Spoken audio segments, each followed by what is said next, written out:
I'm here with Professor Lynda Gratton of the London Business School. We've been colleagues for more years than either one of us would like to admit. But anyway, Lynda's written what I think is a brilliant new book, and that's not because she's a friend and colleague, it's because I think it really is a brilliant new book.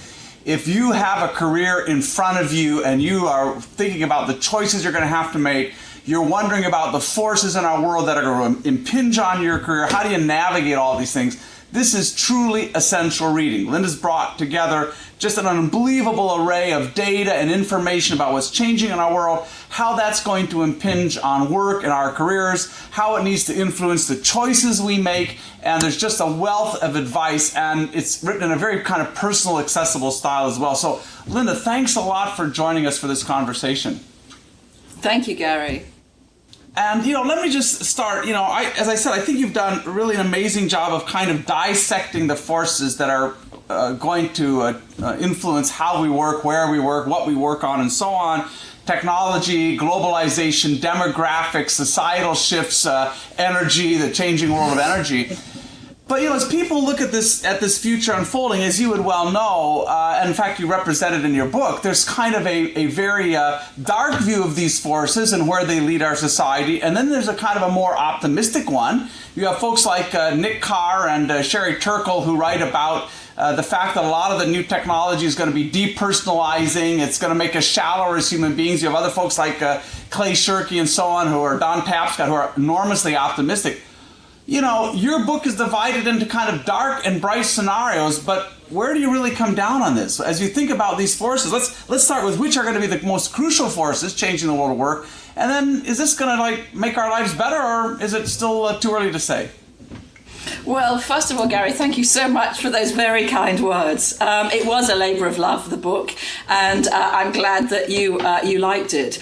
I think the question you ask is a really pertinent one, and actually I'm trained, as you know, as a psychologist, so I tend to always look at the individual, and I think that is going, if you say what view is the most important, interesting, I would put two things out. I would pull two things out that I think are the most important thing of the 33 trends that we looked at.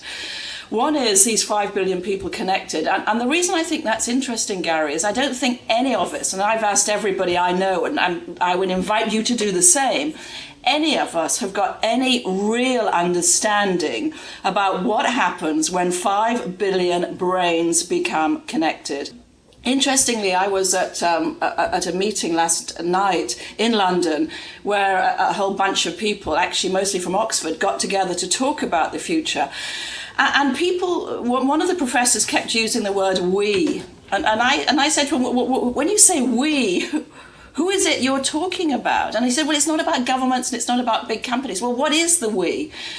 Well, I think actually the we is those connected people. And I have a feeling that there are some really big challenges. And it's pretty clear that CO2, in my view anyway, looking at the data, is the largest challenge. At the same time, I think that this global, 5 billion has the potential to build something that's different from what you and I have talked about, really, Gary, in the 20 years we've known each other, which is about large organizations. And I think that, for me, is the completely unanswered and the most interesting aspect of the research that I've been doing over the last couple of years. So, Lynda, you talk in the book about how all those wired brains together are going to create maybe a revolution in micro-entrepreneurship, that really it is possible to have the kind of artisanal life that you might have had pre-industrial revolution, but still be connected to others that can take your ideas to market, that can bring together the other parts of the puzzle that need to be there to turn an idea into real goods and services. And in the book, I talk particularly about this notion of micro-entrepreneurs. And I think it's a really interesting idea, actually, that, one of the roles that large organizations built, and Gary, you have written about this in some of your earlier work, is that, it's a place where these large manufacturing or large service businesses can be created. And by the way, I don't think some people have said to me, well, do you think that the future won't have any large companies? Well, actually, it'd be interesting to hear what you say, Gary. I think actually companies will get bigger. I don't think they're going to get smaller. I think they're going to get bigger because there's all sorts of reasons why they want to do that. However, and this I think is a really important point, particularly within organizations, I think more and more talented people will choose not to be part of a large company, but will rather, want to work as a micro-entrepreneur in an ecosystem around large organizations. I see it all over in London. You see it in San Francisco. Others will see it in Mumbai.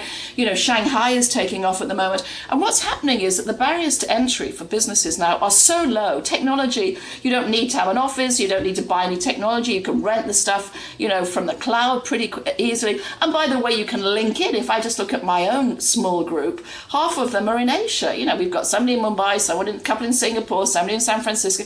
That would not have been possible even 5 years ago, frankly, even 5 years ago. And that's going to accelerate. And I think what you're going to find is that more and more people will want to do stuff themselves. But then the role of the large company, and this is, I think, a very challenging role, and one that they're not really thinking about yet, is how to pick up the talent that's held in the ecosystems around them, rather than imagining that everybody who's talented wants to be married to them for years. They're not going to want that. And I think that's quite a challenge, actually.